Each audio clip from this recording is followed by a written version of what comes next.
just want to spend a couple of minutes telling you a little bit about some information that I got on our weekly call that we have at least once a week with the WHO, which is led by Dr. Tedros and Mike Ryan, who's the point man there, to give us some information. And in that regard, I want to apologize for my curt response to you when you asked me about the China deal, because I shouldn't have done that. That's not my style.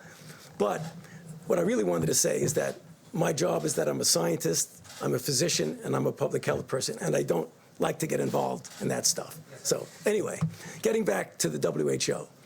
So we learned some really interesting information because obviously the other countries like China and others had been hit prior than we did. One of the things that was striking to me, and I just throw it out because it's something that we will face. We're not facing it now, but we will face. Our Chinese colleagues are very concerned because they went through the entire cycle of the curve to come down. They have very, very few cases. But what they're starting to see as they're relaxing the constraints on travel, that they're getting imported cases.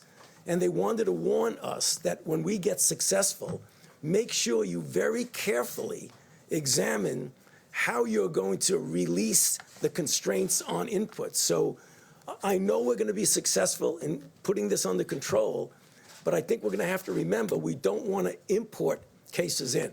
That's the first thing for today. The second thing that was important is that it was something that Dr. Birx mentioned, and that is when you look at the inflection of the curves, we now have multiple different countries that have gone through various phases of their individual outbreaks. And you could learn something from them about where you are in your own outbreak. For example, when China went up, what happened is they just didn't turn around. They went from going to, I'll just take an arbitrary number, 500 new cases a day. The next day it was 1,000 cases, then 1,500, and then 2,000. But once the number of new cases each day starts to flatten out, that's when you get to that point where the inflection goes down. So what things we want to look for, the things that Dr. Birx had mentioned. That doesn't mean you declare victory when it does that, but you know you're at least on the way to where you want to go. And I think that's really very important. The third and final thing that I think gets back to the question that many of you in the audience have asked of us is about, would this possibly become a seasonal cyclic thing? And I've always indicated to you that I think it very well might. And the reason I say that is that what we're starting to see now in the Southern Hemisphere, in Southern Africa, and in the Southern Hemisphere countries is that we're having cases that are appearing as they go into their winter season. And if, in fact, they have a substantial outbreak, it will be inevitable that we need to be prepared that we'll get a cycle around the second time. What does that mean for us in what we're doing? It totally emphasizes the need to do what we're doing in developing a vaccine, testing it quickly, and trying to get it ready so that we'll have a vaccine available for that next cycle. In addition, to do the randomized controlled trials of drugs so that we will have a menu of drugs that we have shown to be effective and shown to be safe. Because I know we'll be successful in putting this down now, but we really need to be prepared for another cycle. And what we're doing, I believe, will prepare us well. Thank you. Thanks, Doc. We'll take a few questions, please. Mr. Vice President, on ventilators, some really important reporting from the Center of Public Integrity today. They suggested that there's only 16,000 in the national stockpile. Can you just give us some clarity? How many ventilators do you have in the national stockpile? Who else is making them, and how long will it take for them to make a critical mass? Because based on the Center for Public Integrity, it appears there aren't enough if people are going to die as a result. Ventilators has been a singular focus of a good portion of our supply chain stabilization task force at FEMA since the president stood up FEMA's National Response Center. And we're making progress in a variety of ways. First, there is the national stockpile, which you refer, and depending on what's been distributed, we just delivered 4,000 ventilators to New York, including ventilators that we sent to New York City. But there's that number of some 20,000, less than 20,000. I won't dispute your number. Beyond that, there literally are, by most estimates, more than 150,000 ventilators in the broad healthcare system all across the country.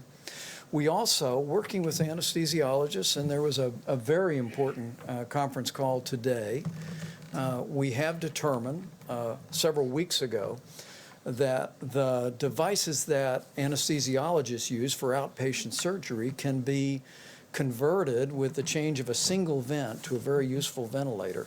I actually spoke to Governor Cuomo about that today. He's in the process of surveying all of his surgical centers, as governors around the country are doing. We literally believe there's tens of thousands of ventilators that can be converted now that the FDA has given guidance. And Dr. Birx can probably speak to that in a moment. We actually have produced a helpful video to explain how quickly those devices can be converted. But we're also working with General Motors and other companies to immediately spin up production. Those contracts are being reviewed. We're vetting their capability. But one of the other ideas is, as we look at areas of the country that are most impacted, and now more than half of the cases for coronavirus are in New York State and in the region around there, but we'll want to focus our resources, including ventilators, on where communities are struggling the most with coronavirus. And so one of the ways that we're working through that at FEMA now is by spinning up production and at the same time working with the existing national supply, maybe from areas that don't have a particular burden yet with the coronavirus, and making sure that we're manufacturing, backfilling, and meeting that need. But what I can tell you is we've got an extraordinary team. Admiral Polovchek is a two-star Navy admiral who's doing an incredible job. We literally are identifying resources around the country and around the world. We're contracting and arranging transportation for those. But maybe Dr. Birx, you can speak to the ventilator, particularly the transition. Thank you, sir. So I just want to thank Dr. Mary Peterson and the whole team of the American Association of Anesthesiologists, because they immediately, when we asked them, could these be modified, they went to immediate work on it. They're going to have Q&As up but more importantly, every anesthesiologist in every city has been working with their state and local health officials to really work with them how to change this. And I think that's not only the ventilators that they'll be supplying, they have the people that run those ventilators that are not any longer doing elective surgery. So changing that elective surgery piece over a week ago has freed up a lot of additional resources. When I talk to you about how we've done some things that are very horizontal across the country, but we're collecting data now in a county-by-county granular way. So it's like any epidemic, it's not equal everywhere. There are places that are very spared, and there's places where there's more. We have a very vast country with a lot of capacity and a lot of infrastructure. And so looking very specifically about where the virus has been, where is it going, who's got freed up resources from where it has been, because it didn't hit it hit Washington State earlier than it hit New York, and looking at all of those pieces to really ensure how we can innovatively move equipment around based on the need. And so I know that it has become a place where people are looking at numbers rather than what is needed. Because if you do these projections, when you got to those projections that said, like in Germany and others, that implied that 60% or 50% of the population would get infected, I want to be very clear, the only way that happens is this virus remains continuously moving through populations in this cycle, in the fall cycle, and another cycle. So that's through 3 cycles with nothing being done. And so we're dealing with the cycle A right now, not the one that could come in the fall of 2020, although we're getting prepared for it by the innovations that are being worked on, and not the 2021. We're really dealing with the here and now while we're planning for the future. And I think the numbers that have been put out there are actually very frightening to people. But I can tell you, if you go back and look at Wuhan and Hubei and all of these provinces, when they talk about 60,000 people being infected, even if you said, oh, right, well, there's asymptomatics and all of that, so you get to 600,000 people out of 80 million. That is nowhere close to the numbers that you see people putting out there. I think it has frightened the American people. I think on a model that you just run full out, you can get to those numbers if you have zero controls and you do nothing. And we know that every American is doing something. And so I think what our job right now is to carefully detail on a hospital by hospital, state by state, county by county, to outline what the infrastructure needs are and ensure that we're meeting them, both from the stockpile and from the generosity and movement of the American people and other hospitals. Dr. Birx, a lot of folks out there, well-intentioned, are sewing cloth masks and donating them to hospitals. So you or Dr. Fauci, can you weigh in on that? Because obviously these people have great intentions, but there's some mixed feedback on whether that's a good idea. I'm sorry. Better than nothing? Lots of surgical masks. People Yeah. are sewing them. So clothing manufacturers, volunteers dropping them off at hospitals. Is that necessary? Is that helpful? Is it something you'd recommend? Better Well, I than mean, nothing? you would only recommend that under desperate situations if you don't have any mask. But what we're seeing now, as you've heard, is a rather significant inflow of masks that are coming in that are going to be available. I mean, obviously, if you don't have a mask and you need a mask and it's appropriate for you to be wear it, you do what you can. But I don't see that now as a necessity, given what's going on right now. Great.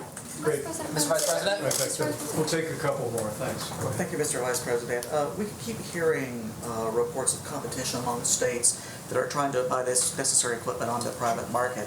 And the governor of Kentucky said yesterday that his state was in line to buy some equipment, but FEMA came in and purchased it from under them. So he says this is creating a real problem for states because on the one hand, they're being told to get the equipment themselves if they can, but on the other hand, the federal government is buying up the supply chain.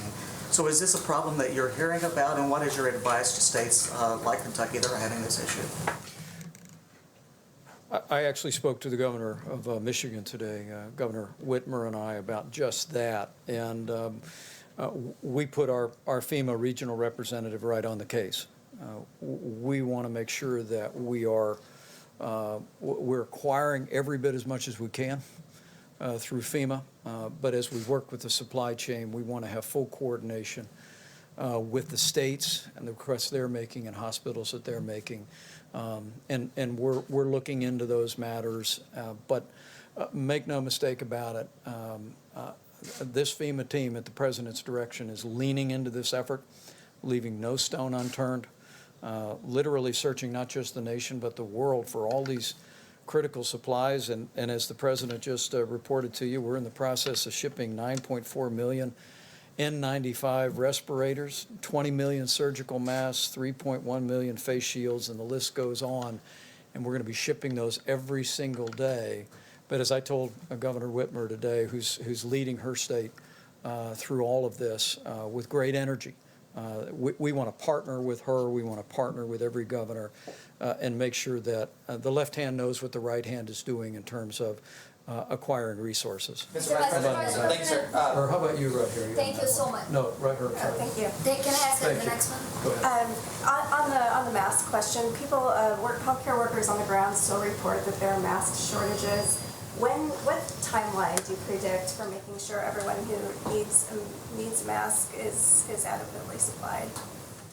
Well, I'm going to let Dr. Birx address that as well, but let me say again, I just received a report. We're going to be detailing it before the end of the week, where we've literally identified significant resources, not just around the country but around the world, of the masks that can be used by healthcare workers. And but as Dr. Birx said, we are focusing those resources in the areas where healthcare workers are most exposed to the prospect of contracting the coronavirus. The President's made it clear from early on, right after seeing the needs of Americans who are struggling with the coronavirus, making sure they have the support that they need on the same level of priority. We want our healthcare workers to have the personal protective equipment to be able to do their job safely, and we're working on that.